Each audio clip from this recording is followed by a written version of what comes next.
Two Guns, and today is going to be video number 3 on introducing Santa Maria. We talked about the parts list, we talked about the air, and now we're going to go over the cams. All right, so why would I put cams on a show bike? A lot of people don't put cams on V-Class, but I decided to put cams on my V-Class because mine is not just a show queen. You know, she doesn't get trailered from show to show. I actually ride her, all right? So what I wanted was, I wanted some power. You know, a lot of people think Harleys don't have power. Well, we can do something about that, and I did, all right? So what I decided to do was, I decided to go 585 cams. The shop committed to 100 horsepower. We didn't quite get there. Not really the shop's fault. I kind of knew that my fishtails was gonna go ahead and be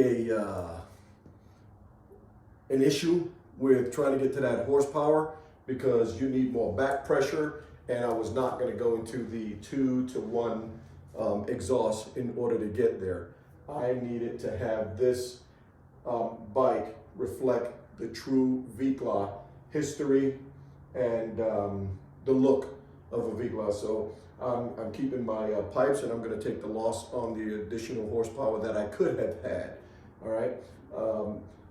I used to drag race Mustangs, and you know, that it's once it becomes an obsession for speed, it gets crazy. It gets really crazy. So I almost fell into that pitfall by saying, okay, well, we didn't reach the horsepower. Why don't we go ahead and port and polish the heads? Why don't I go ahead and get me an upgraded throttle body? And then I started taking it into a different direction where I didn't really want to be. You know, I just got obsessed with that 100 horsepower number. And the reality of it is I'm not going to be taking her out on a track. I just need her to be impressive on the road, wake her up a little bit. And it took me a little while to accept the fact that I didn't need 100 horsepower.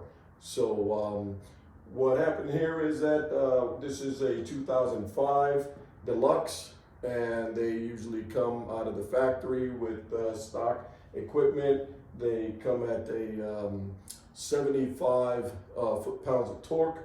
We were able to get 82 max power with 100 foot-pounds of torque to the rear wheel, and it made a difference for me on the street, okay? So with that said, how much does a cam job cost? Cam job, it all depends on which cam system you go with. I can only speak to the experience of what I went. All right, so I went with the S&S Cams with the springs, and that was about $3,500 for that set. Was it worth it? Yeah, I'd say it was worth it. Again, I used to drag race cars, and it costs a whole lot more money to drag race in cars. You could spend $5,000 just for a supercharger itself, just to take off a few seconds on the quarter mile. So spending $3,500 to wake the bike up and to get that extra, you know, that run per each gear is faster, and for $3,500, hey, why not? I'll do that all day, every day. As we said, you know, you're gonna put the money in it. Understand that if you're not gonna keep your fishtails, then you'll get more power out of what you're investing in it. But if you're gonna keep your fishtails, understand that anybody who tells you a number that they're gonna give you, they're not going to get you that number. Let them run the dyno and let the numbers lie where they fall, all right? Because when you target a number, you're going to be disappointed. Don't target a number. If you just want to wake it up and you make the investment, wake it up and be happy with what you got, all right? So your tuners, there's a wide variety of tuners out there. My shop went with Direct Link, and you can look online.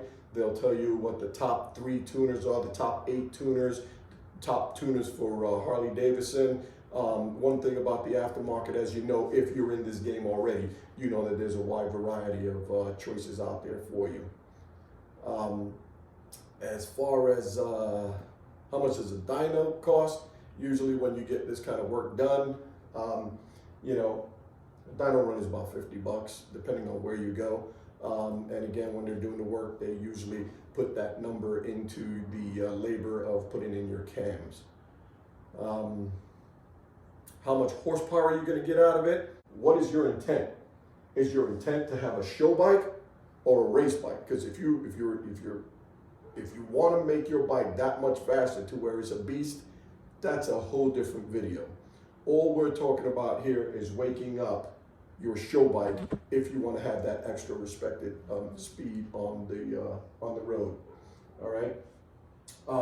My intent is to have a beautiful show bike that I can take to a show, and she sparkles and she looks beautiful. And if I win the trophy, hey, I win a trophy. That'll be great. That'll justify my purchase. But on the back end, I want a bike that's going to be awake on the road, and she's going to do a respectable speed. And typically I don't go wide open unless I'm on a desolate road going from, we're fortunate here, we got great roads here where I live, and these roads run for miles and miles. I'm talking about one stop could be 67 miles apart from the next town. So if you want to open it up there where there's nobody else, no families on the road, you can do that, and that's what I intend to do. So for those case scenarios, yeah, it's perfect for me, you know. Again, I could get obsessed with speed, but one thing about speed is that you're going to drop thousands of dollars just to make a really small difference. So what I invested in this bike, I think that I'm going to set my number and I'm just going to move on because of the performance difference. It's good for me right now. All right. If you have any questions, just ask. Here's some dyno sheets to show you the proof of the pudding. This is where the stock numbers lie. This is the dyno sheet on the 82 and the 100. So I hope this video helps. I hope it answers some of your questions. And comment in the comment section, and I'll try to answer as many questions as I can get. But again, I'm your boy Ricky Two Guns. This is Santa Maria, and Ricky Two Guns out.